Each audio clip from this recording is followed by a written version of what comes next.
శ్రీమతే రామానుజాయ నమః. ఆపదామపహర్తారం దాతారం సర్వసంపదాం లోకాభిరామం శ్రీరామం భూయో భూయో నమామ్యహం. ధర్మాత్మా సత్యసంధశ్చ రామో దాశరథిర్యది పౌరుషే చాపదిద్వంద్వః శరేణం జిహిరావణిం. ఓం శ్రీం రామ్ రామాయ నమః. ప్రియ భగవద్బంధువులారా, నిన్న 54వ సర్గను పూర్తి చేసుకుంటూ ఆ లంకా దహనాన్ని చూసినటువంటి, ఆ హనుమంతుని చూసినటువంటి దేవతలు, యక్షులు, గంధర్వులు, మునులు మొదలైన వాళ్ళంతా కూడా సంతోషించినారు అని చెప్పుకుంటూ, ఇప్పుడు మనం 55వ సర్గలో ఏం జరుగుతుందో చూద్దాం. అథ పంచపంచాశ సర్గః. లంకాం సమస్తాం సందీప్య లాంగూలాగ్నిం మహాబలః నిర్వాపయామాస తదా సముద్రే హరిసత్తమః. ఇల్లగా ఇక తన పని అయిపోయింది కాబట్టి, అగ్ని యొక్క పని అయిపోయింది కాబట్టి సముద్రం దగ్గరికి వెళ్ళి తన తోకను ఆ సముద్రంలో ముంచి ఆ అగ్నిని ఉపశమింపజేసుకున్నాడు, చల్లార్చుకున్నాడు అంటున్నాడు వాల్మీకి మహర్షి 55వ సర్గను ప్రారంభిస్తూ. లంకాం సమస్తాం సందీప్య లాంగూలాగ్నిం మహాబలః నిర్వాపయామాస తదా సముద్రే హరిసత్తమః. సందీప్యమానాం విధ్వస్తాం త్రస్త రక్షోగణం పురీం అవేక్ష హనుమాన్ లంకాం చింతయామాస వానరః. ఆ దహింపబడుతున్నటువంటి లంకా నగరాన్ని చూస్తూ మళ్ళీ ఈ విధంగా ఆలోచిస్తూ ఉన్నాడట. ఏమని? తస్యాభూత్సుమహాంత్రాసః కుత్సాచాత్మన్యజాయత లంకాం ప్రదహతా కర్మ కిం స్విత్కృతమిదం మయా. భయం కూడా కలిగిందట. ఆలోచనతో పాటుగా ఆలోచన ఏం కలిగింది? భయంతో కూడిన ఆలోచన చేశాడు. ఏమని? ఇంత విధంగా నేను చేశాను, లంకా దహనం చేశాను, కానీ ఇది సరి అయినదేనా? ఈ నా చేత ఈ పని ఎందుకు చేయబడింది? ఇది దీనివల్ల జరిగేటువంటి పరిణామం ఏంటిది? ఎందుకంటే అమ్మవారు ఆ లంకలోనే, అశోకవనంలోనే ఉంది కదా. నేను చేసినటువంటి ఈ లంకా దహనం వల్ల ఆమెకేమైనా అపకారం జరిగిందేమి అనేటువంటి భయము మొదలైందట పాపం హనుమంతునికి. ధన్యాస్తే పురుష శ్రేష్ఠ ఏ బుద్ధ్యా కోపముత్థితం నిరుంధంతి మహాత్మానో దీప్తమగ్నిమివాంభస.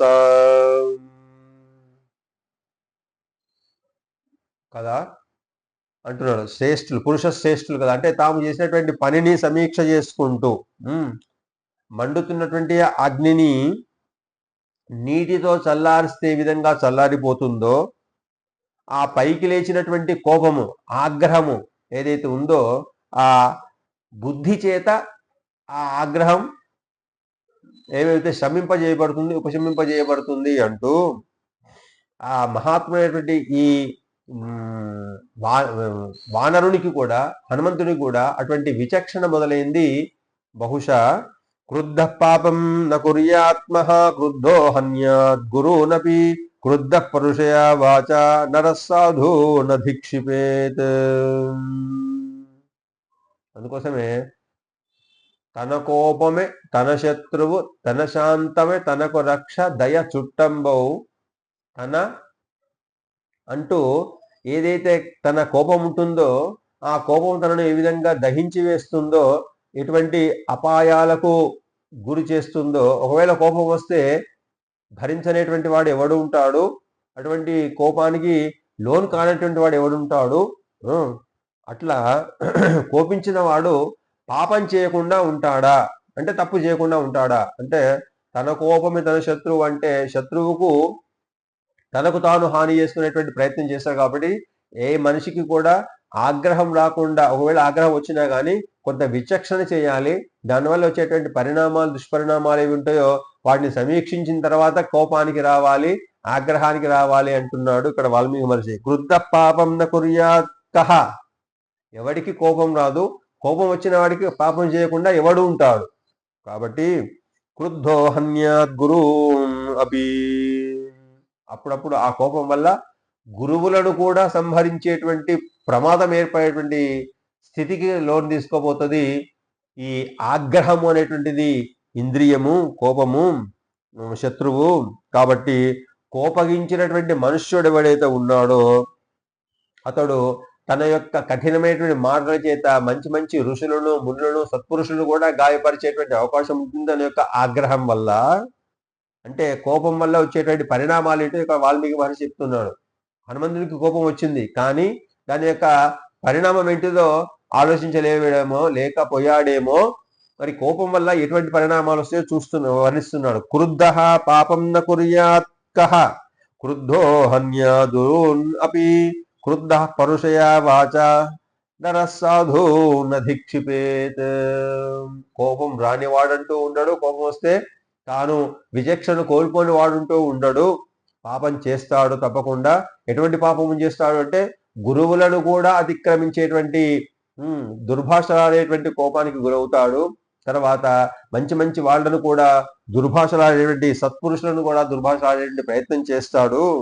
వాచ్యావాచం ప్రకుపితో న విజానాతి కర్హిచిత్ న కార్యమస్తి క్రుద్ధస్య నా వాచ్యం విద్యతే క్వచిత్. అధికంగా కోపానికి లోను కాకూడదు. ఎవడైతే కోపానికి లోనవుతాడో, ఆగ్రహానికి లోనవుతాడో, క్రోధానికి లోనైపోతాడో, లొంగిపోతాడో వాడు ఏం మాట్లాడతాడో విచక్షణను కోల్పోతాడు. కాబట్టి కోపం వచ్చిన వారికి ఏదైతే పని చేయకూడదో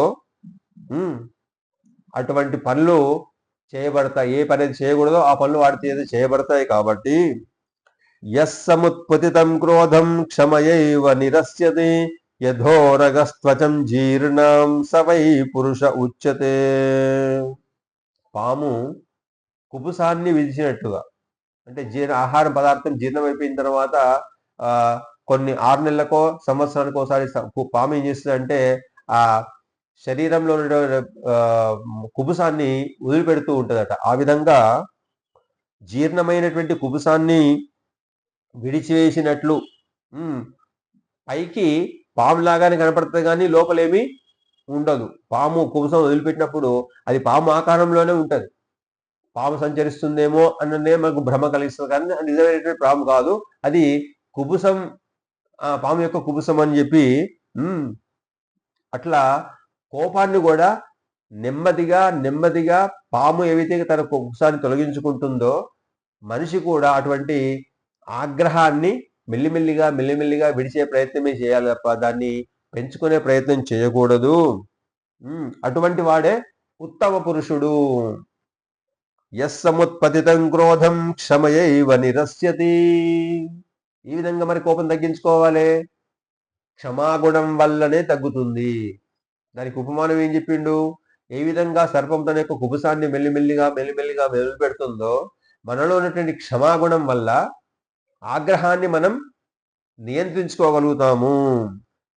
యస్సముత్పతితం క్రోధం క్షమయైవ నిరస్యతి యథోరగస్త్వచం జీర్ణం సవై పురుష ఉచ్యతే. అటువంటి వాడే ఉత్తమైనటువంటి పురుషుడుగా ఎంచబడతాడు. ధిగస్తుమాం సుదుర్బుద్ధిం నిర్లజ్జం పాపకృత్తమం అచింతయిత్వా తాం సీతాం అగ్నిదం స్వామిఘాతుకం. నేను విశేషమైనటువంటి పాపకర్మ చేశాను, స్వామి యొక్క కార్యాన్ని నేను పాడు చేశాను. ధిగస్తుమాం సుదుర్బుద్ధిం, మిగుల చెడ్డ బుద్ధి గలవాడేటువంటి వాడు చేసేటువంటి పని, సిగ్గు లేనటువంటి వాడు చేసేటువంటి పని గొప్ప పాపం. ధిగస్తుమాం సుదుర్బుద్ధిం నిర్లజ్జం పాపకృత్తమం అచింతయిత్వా తాం సీతాం అగ్నిదం స్వామి ఘాతుకం.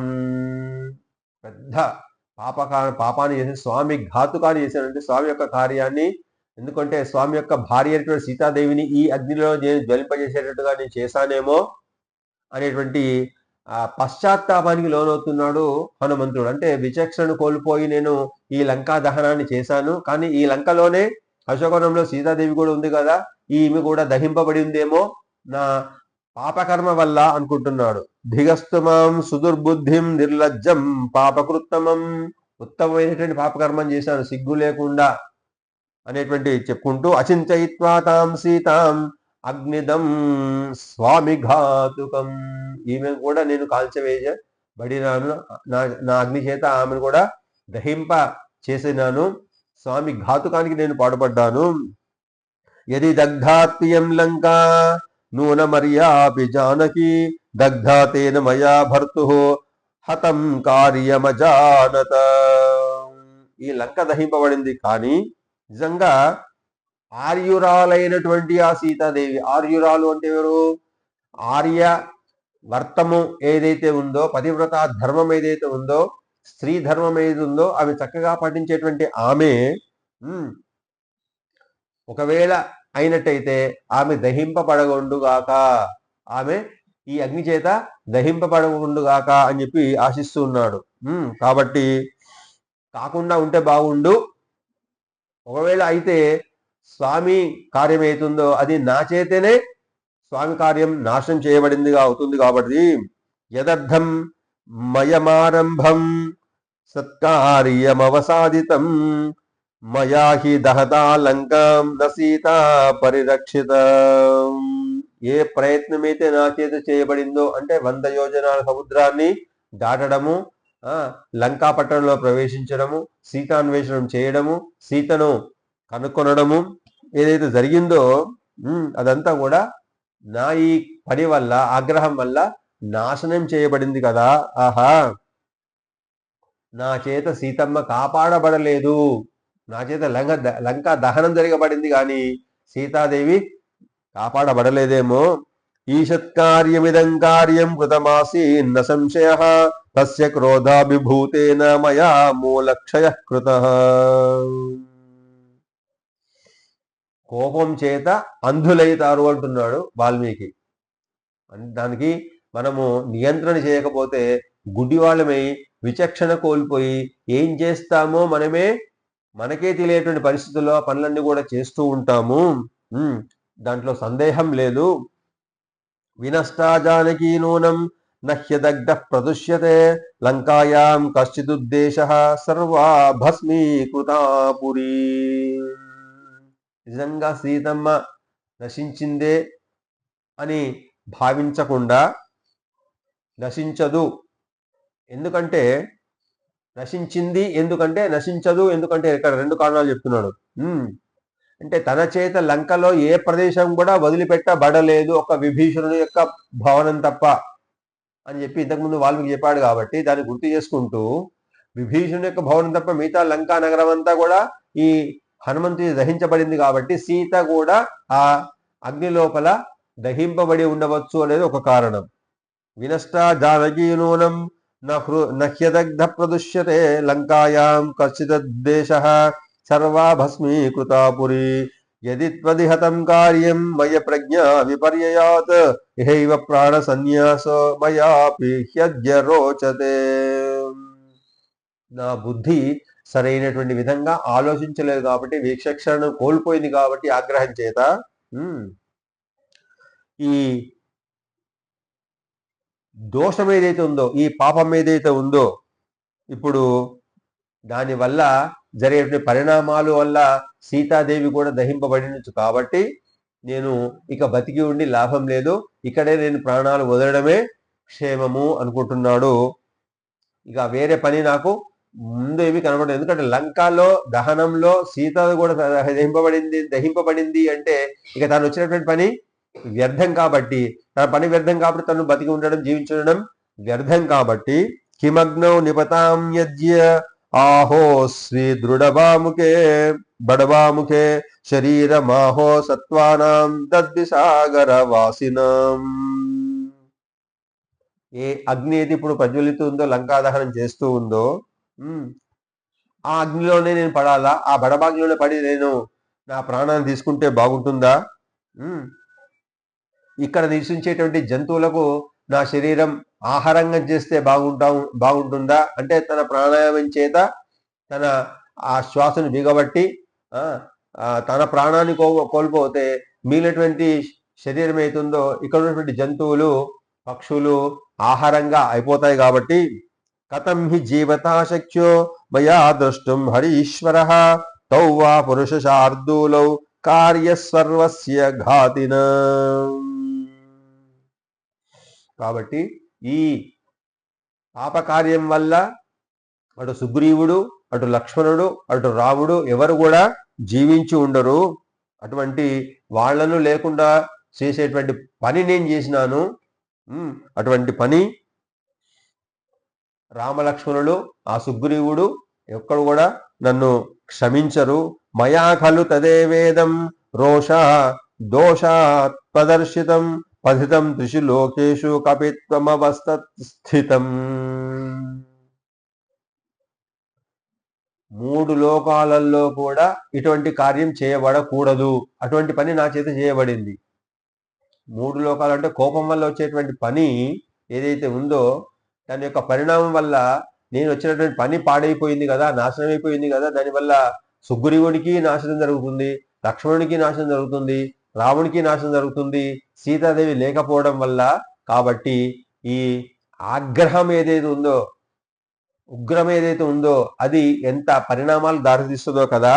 మయా ఖలు తవేవేదం రోష దోషాత్ ప్రదర్శితం ప్రథితం త్రిషు లోకేషు కపిత్వమనవస్థితం.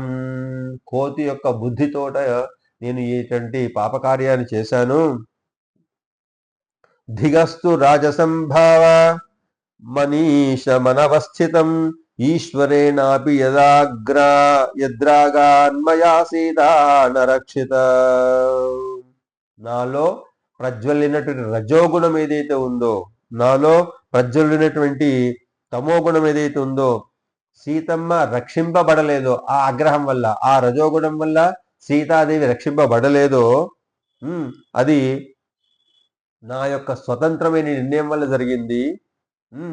కాబట్టి ఛీ ఛీ అనుకుంటున్నాడు. దిగస్తు అంటే చీచి, నేను ఎంత పాపకార్యం చేశాను, ఎంత తప్పు కార్యం పనిచేశాను, ఆగ్రహానికి లోబడినాను నేను, అరిషడ్వర్గాలకు లోనైపోయినాను నేను అనుకుంటూ వినస్తాయాంతు సీతాయాం తావుభౌ వినశిష్యతః తయోర్వినాశే సుగ్రీవః సబంధుర్వినశిష్యతి. ఈ విధంగా నేను చేసినటువంటి పాపకార్యం వల్ల సీతమ్మ నశిస్తే ఇద్దరు రామలక్ష్మణులు జీవించి ఉండలేరు, సుగ్రీవుడు జీవించి ఉండలేరు. వాళ్ళంతా కూడా బంధువులు సహా నశించే అవకాశం ఉంటుంది. కాబట్టి ఏతదేవ వచశ్రుత్వా భరతో భ్రాతృవత్సలః ధర్మాత్మా సహ శత్రుఘ్నః కథం శక్ష్యతి జీవితం. ఈ విషయం తెలిసినటువంటి భరతుడికి గాని, ఈ విషయం తెలిసినటువంటి శత్రుఘ్నుడు గాని వాళ్ళు కూడా జీవించి ఉండలేరు ఈ విషయం తెలిస్తే. కాబట్టి ఇక్ష్వాకు వంశే దర్శిష్టే గతే నాశమ సంశయం భవిష్యంతి ప్రజా సర్వాః శోక సంతాప పీడితాః. నేను చేసినటువంటి ఈ పని వల్ల మొత్తం అయోధ్య నగరం అంతా కూడా, ఈ సూర్యవంశము ఇక్ష్వాకు వంశం ఏతుందో ఆ వంశమంతా కూడా నాశనం పొందడానికి అవకాశం నేను చేసినాను కదా, అవకాశం నేను కల్పించినాను కదా. కాబట్టి వాళ్ళంతా కూడా శోకానికి లోను కాగలరు, శోకం చేత పీడింపబడైనటువంటి వాళ్ళు అవుతారు. ఇక్ష్వాకు వంశే దర్శిష్టే గతే నాశమ సంశయః భవిష్యంతి ప్రజా సర్వాః శోక సంతాప పీడితాః తదహం భాగ్యరహితో లుప్త ధర్మార్థ సంగ్రహః రోష దోష పరీతాత్మా వ్యక్తం లోక వినాశనః. అయ్యో నేను ఎంత దురదృష్టవంతుణ్ణి, ఎటువంటి బుద్ధిహీనుణ్ణి, ధర్మాధర్మ విచక్షణ లేకుండా పనిని నేను, స్వామి యొక్క పనిని నేనే చెడగొట్టినాను. ఈ కోపం అనేటువంటి ఈ దోషం ఏదైతే ఉందో నా చేత చుట్టుకోబడి ఎంత పని చేయించింది నా చేత.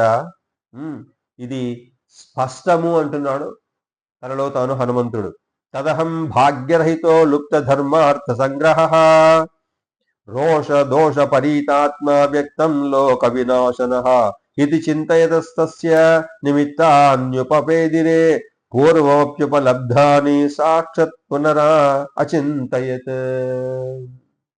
మళ్ళీ ఆలోచిస్తూ ఉన్నాడు. ఏమని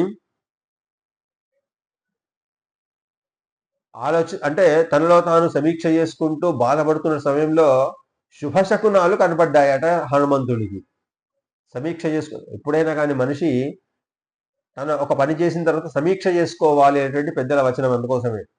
అది దానివల్ల ఫలితాలు అనుగుణంగా ఉన్నాయా, వ్యతిరేకంగా ఉన్నాయా అనేటువంటి సమీక్ష చేసుకున్నట్టయితే దాని ఫలితాలు మనము భవిష్యత్ కార్యాచరణానికి ఉపయోగపడుతుంది అనుకుంటూ, ఇక్కడ తనలో తాను చేసేటువంటి పని ఏదైతే ఉందో దానివల్ల ఇంత అనర్థం జరుగుతుంది కదా, ఆ అనర్థానికంతా కూడా కారణం నేనే కదా అని అనుకుంటున్న సమయం లోపల శుభశకునాలన్నీ కూడా ఈయనకు దర్శనమిచ్చాయట హనుమంతునికి. ఏమని?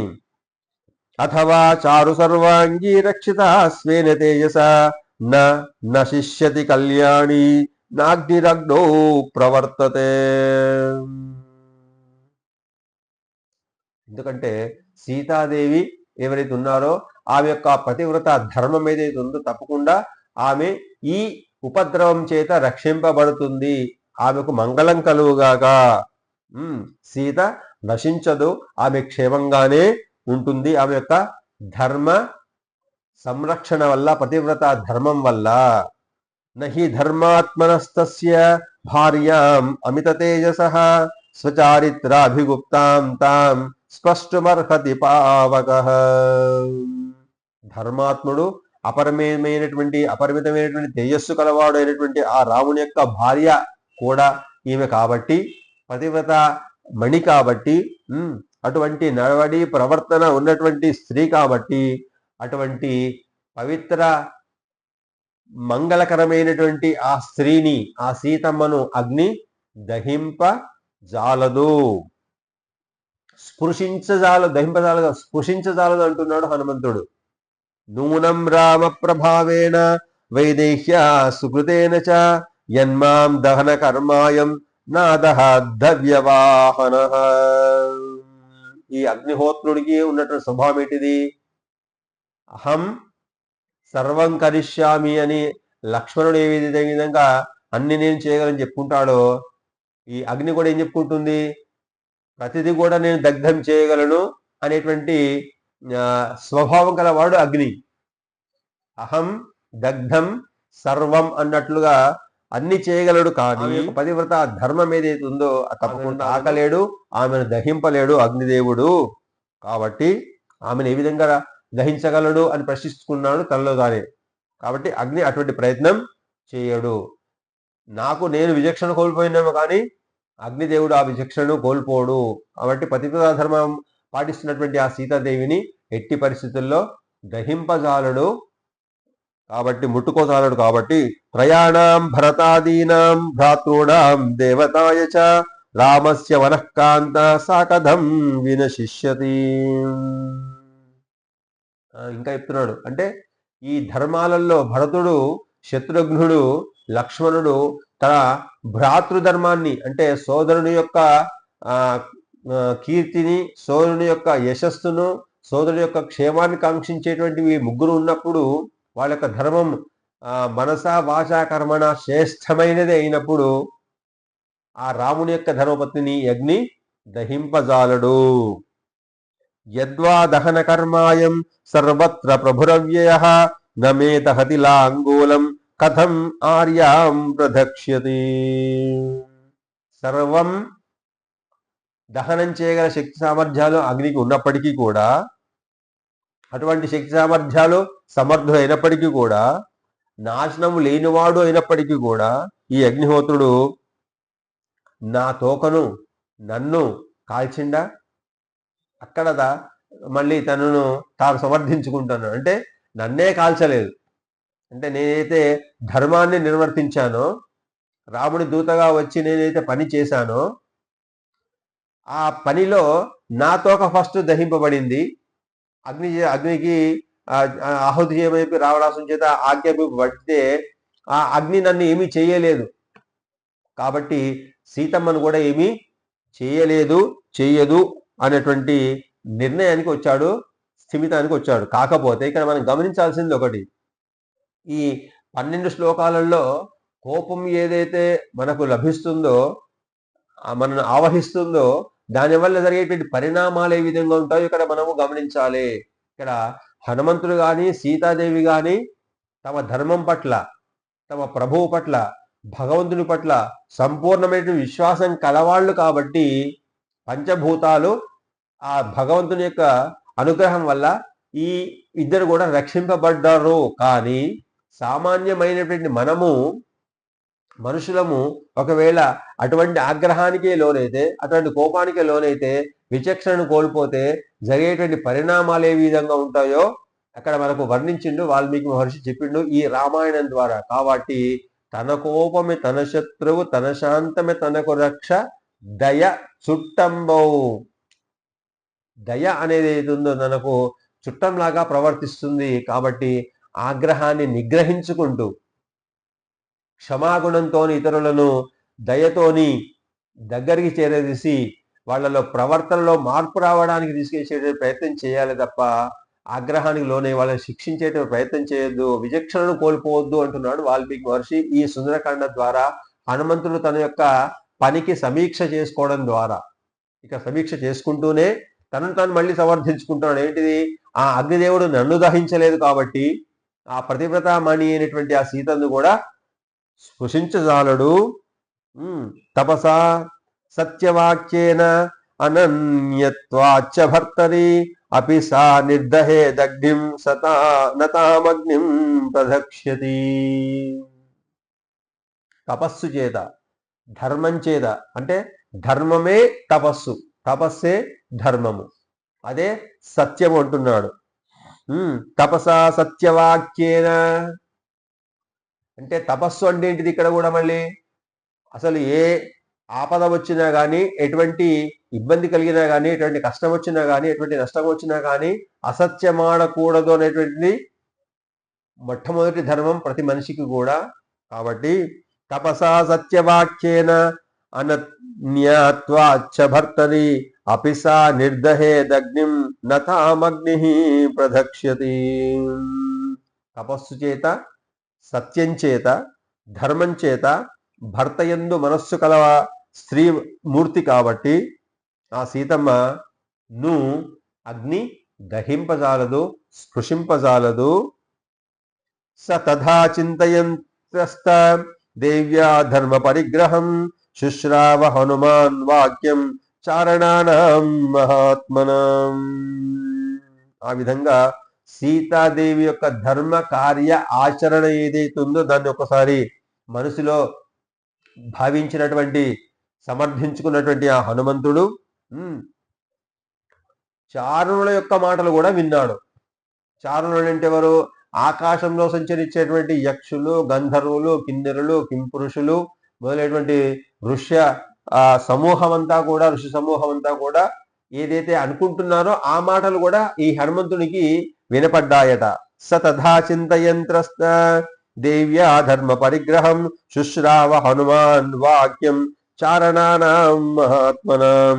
అహో ఖలు కృతం కర్మ దుష్కరం హి హనుమత అగ్నిం విషయతా భీక్ష్ణం భీమం రాక్షసవేశ్మని.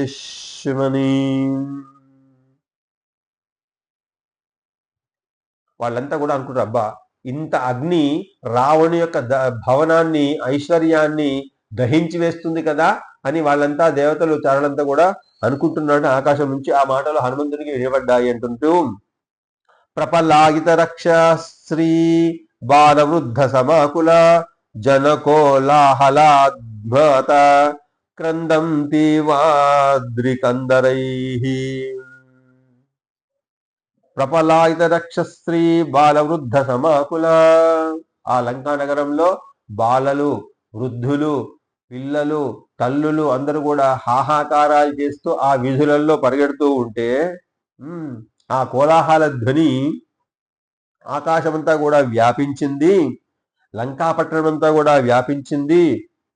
ఆ వ్యాపింప చేయడం వల్ల గుహల చేత ఏడ్చబడుతున్నదా అన్నట్టుగా ఉందట. అంటే గుహలలో మనము ఒక ధ్వని చేస్తే ప్రతిధ్వని ఏ విధంగా వస్తుందో ఆ విధంగా గుహలే ఏడుస్తున్నాయి అన్నట్టుగా ఈ లంకా నగరం అంతా కూడా హాహాకారంతో నిండిపోయింది, ప్రతిధ్వనిస్తూ ఉంది. దగ్ధేయం నగరీ సర్వా సాట్ట ప్రాకార తోరణ జానకి నచ దగ్ధేతి విస్మయోద్భుతయే వనః. అట్టళ్లతో, ప్రాకారాలతో, భవనాలతో నిండినటువంటి ఈ లంకా పట్టణం అంతా కూడా ఈ అగ్ని చేత దహింపబడుతూ ఉన్నది, దహింపబడింది. కానీ జానకి మాత్రం దహింపబడలేదు అనేటువంటి మాట కూడా ఆ చారుల చేత మాట్లాడుకుంటుంటే ఆ మాటలు ఈ హనుమంతుడికి వినపడ్డాయి. సన్నిమిత్తైశ్చ దృష్టార్థైః కారణైశ్చ మహాగుణైః ఋషివాక్యైశ్చ హనుమాన్ అభవత్ ప్రీతి మానసః. అప్పుడు ఆ హనుమంతునికి కొంచెం సంతోషం కలిగింది, ఆనందం కలిగింది ఆ మాటలు వినగానే. ఏ మాటలు? ఆకాశం నుంచి వినబడ్డాయి. ఈ యక్షులు, గంధర్వులు, కిన్నరులందరూ కూడా మాట్లాడుకుంటున్నారు. ఆహా, ఎంత బాగా దగ్ధం జరుగుతూ ఉన్నది, కానీ సీత మాత్రం రక్షింపబడింది. ఆ చుట్టూ ఉన్నటువంటి విశింశువృక్షం కానీ ఆమె కానీ అగ్ని చేత దహింపబడలేదు అనేటువంటి మాటలు ఈ హనుమంతునికి వినబడ్డాయి. తతః కపి ప్రాప్త మనోదరార్థ తామక్షతాం రాజసుతాం విదిత్వా ప్రత్యక్షత స్తాం పునరేవ దృష్ట్వా ప్రతిప్రయాణాయ మతించకార. ఇది శ్రీమద్ రామాయణే సుందరకాండే 55వ సర్గః. 55వ సర్గాన్ని పూర్తి చేస్తూ ఆ వాల్మీకి మహర్షి ఈ విధంగా చెప్తున్నాడు. ఏమని? తతః కపిః ప్రాప్త మనోరథార్థః తామక్షతాం రాజసుతాం విదిత్వా ప్రత్యక్షతస్తాం పునరేవ దృష్ట్వా ప్రతి ప్రయాణాయ మతించకార. ప్రతిం ప్రయాణాయ, రిటర్న్ జర్నీ కోసం, తాను వచ్చినటువంటి మార్గంలో తిరిగి ప్రయాణించడం కోసం ఆలోచిస్తూ ఉన్నాడు. తతః కపి ప్రాప్త మనోరథార్థః, తాను ఏదైతే సంకల్పించుకొని ఇక్కడికి వచ్చాడో మన సంకల్పం ఆ పూర్తి అయింది. తామక్షతాం రాజసుతాం విదిత్వా, అంటే ఆ రాజసుతే అయినటువంటి ఆ సీతాదేవి క్షేమంగా ఉన్నటువంటి విషయాన్ని తెలుసుకున్నాడు. ప్రత్యక్షతస్తాం పునరేవ దృష్ట్వా, అయితే మళ్ళీ ఒకసారి ఆమె దర్శనం చేసుకొని ఇక నా రిటర్న్ జర్నీ స్టార్ట్ చేద్దాం అనుకుంటున్నాడట హనుమంతుడు అంటూ 55వ సర్గను పూర్తి చేస్తున్నాడు మన వాల్మీకి మహర్షి. ఆపదామపహర్తారం దాతారం సర్వసంపదాం లోకాభిరామం శ్రీరామం భూయో భూయో నమామ్యహం. రేపు 56వ సర్గలో మరి హనుమంతుడు సీతాదేవిని ఏ విధంగా దర్శనం చేసుకున్నాడు అనేటువంటి విషయాలన్నీ కూడా తెలుసుకునే ప్రయత్నం చేద్దాం. జై శ్రీమన్నారాయణ.